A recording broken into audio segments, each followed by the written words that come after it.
Monday evening in July, and after finishing an especially exhausting day of working with frequently squirming, sometimes screaming kids, Natasha, not in the mood to make small talk, was strongly leaning towards canceling a first date with this person whom she'd never met. However, as those of us who know Natasha know, she's never one to back out of her commitments, and in part due to the simple commitment she had made to my brother, we're now gathered here today. Needless to say, the two of them hit it off on that first date, and as they got to know each other over time, they quickly discovered that not only did they share a number of commonalities, they're both from the Midwest, they both went to graduate school around Boston at the same time, and they both lived in the same neighborhood in New York, but more importantly, they shared a lot of the same foundational values and philosophies. And as their connection deepened, it was now my brother's turn to face a decision.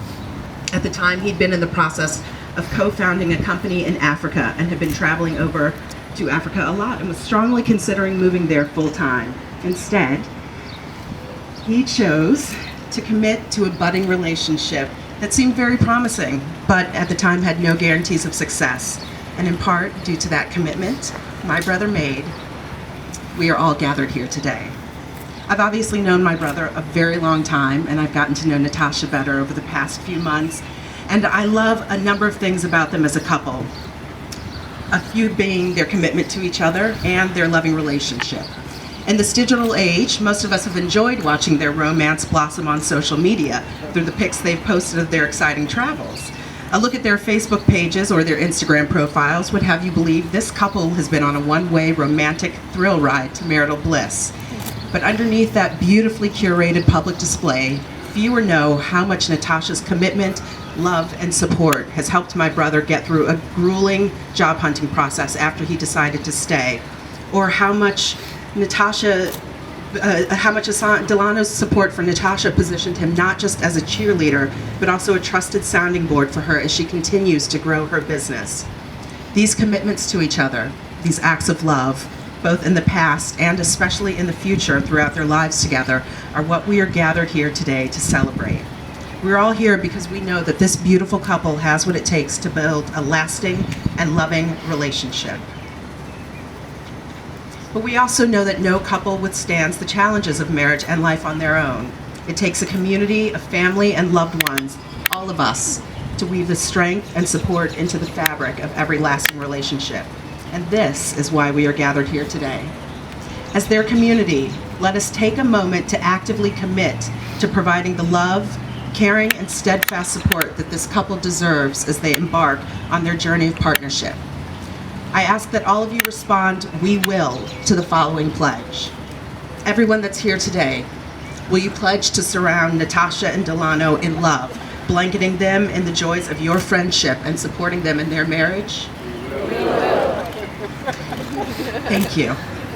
And now I'd like to ask a few people to do readings. The first, Mary Beth Collins.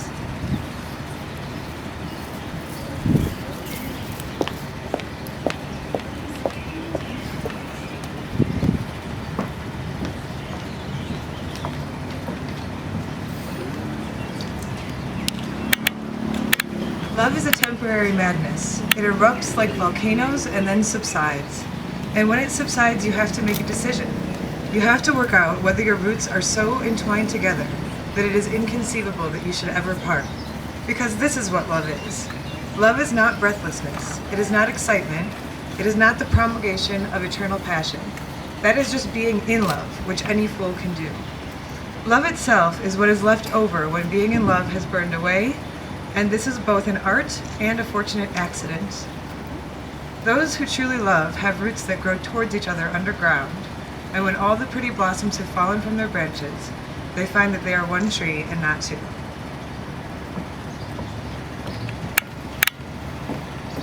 Next, Kevin Williams.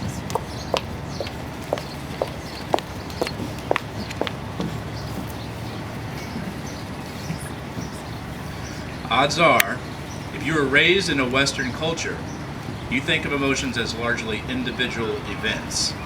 You locate them within a person's boundaries, confine them within mind and skin. When discussing emotions, your use of singular possessive adjectives illustrates this point of view. You refer to my happiness, to his excitement, to her interest. Following this logic, love would also seem to belong to the person who feels it. But love, by its very nature, unfolds and reverberates not just within individuals, but between and among people, within interpersonal transactions, and thereby belongs to all parties involved, and to the metaphorical connective tissue that binds us together. More than any other positive emotion, then, love belongs not to just one person, but to pairs or groups of people. It resides within connections.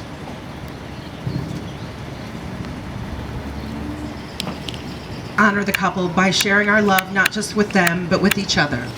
Everyone, please stand up, turn to the person both to your left and your right, give them a hug, and remind them that you love them as a person and a fellow human being. I love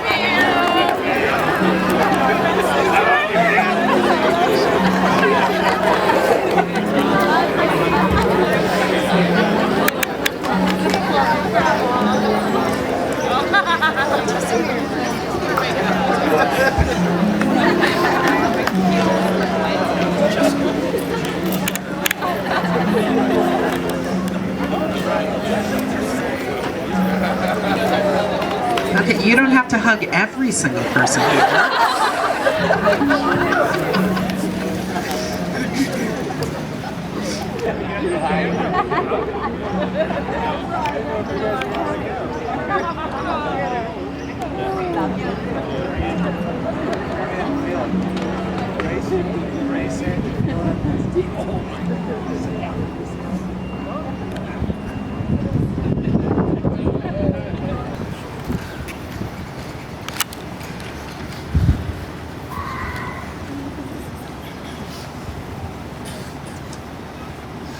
My darling Natasha, for the rest of our lives, I promise to love you with all my heart, honor you with all my actions, and treasure you like a St. Louis Cardinals World Championship or a Green Bay Packers Super Bowl championship.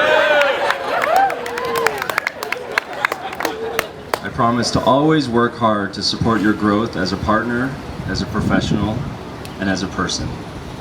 I promise to keep art, music, and cultural exploration fundamental to our lives. I promise to never stop laughing with you and being thankful for you that you also have such a corny sense of humor.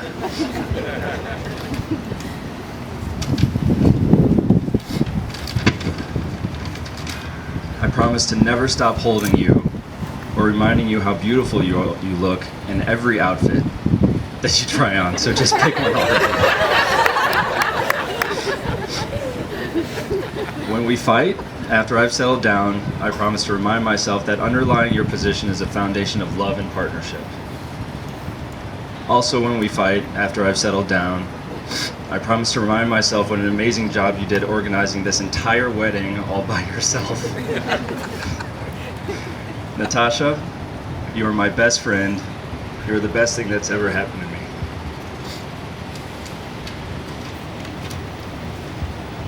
I promise to love you and to fiercely protect the light in your eyes until my last breath. Thank you so much for loving me. Thank you so much for marrying me.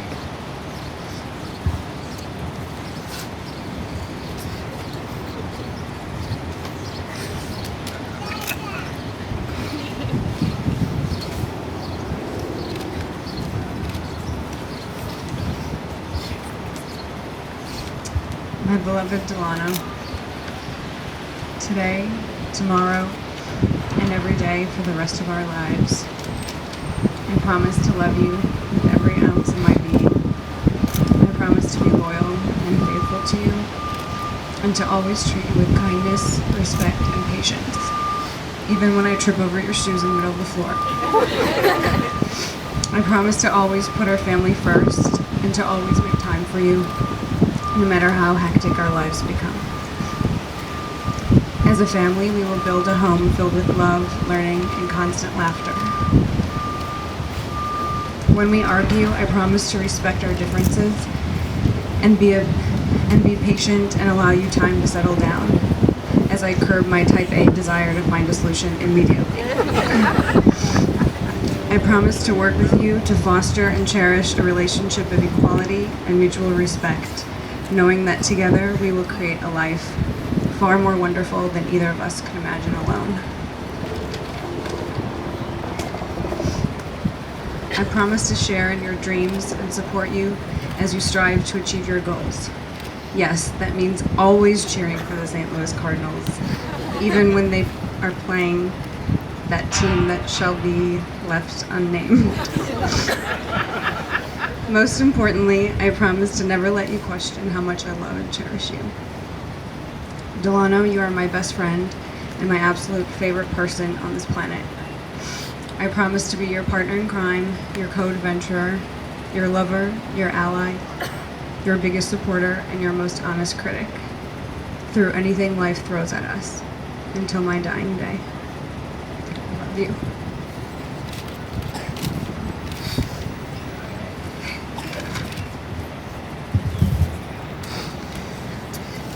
May we have the rings, please?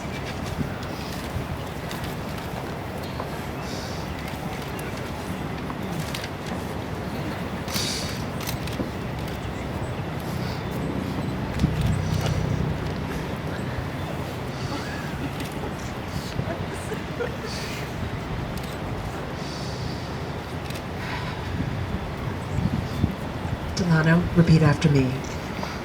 I, Delauno, take you, Natasha, to be my wife, my constant friend, my one true love from this day forward.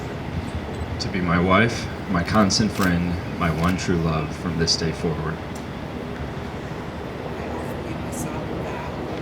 I offer you my solemn vow to be your faithful partner in sickness and in health, in good times and bad, in joy and sorrow. To thank you freely. Say I'm sorry without hesitation. Say I'm sorry without hesitation. And to forgive you wholeheartedly as long as we both shall live.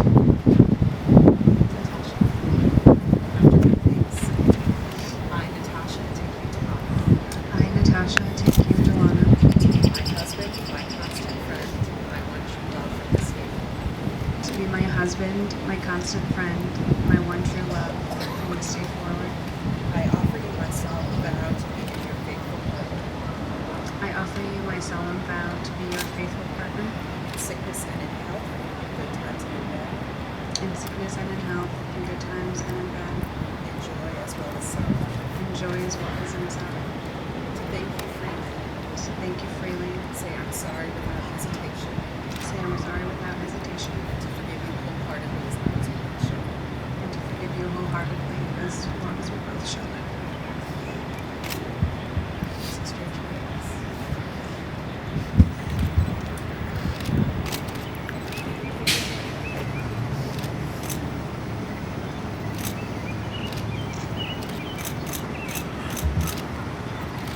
I love you.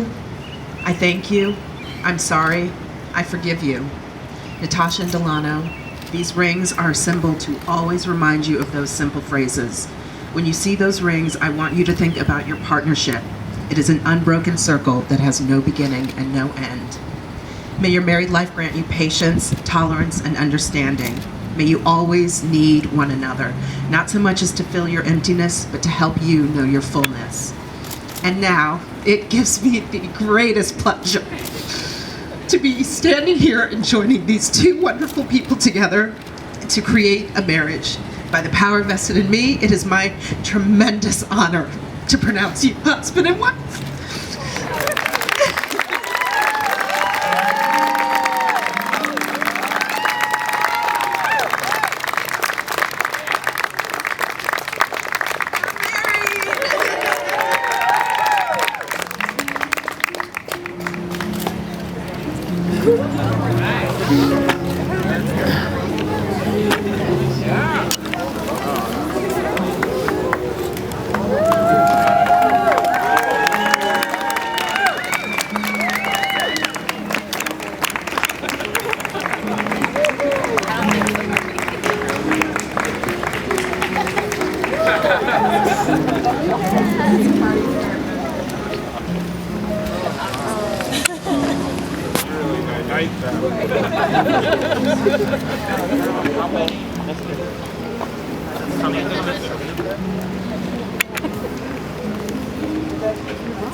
Away from following you.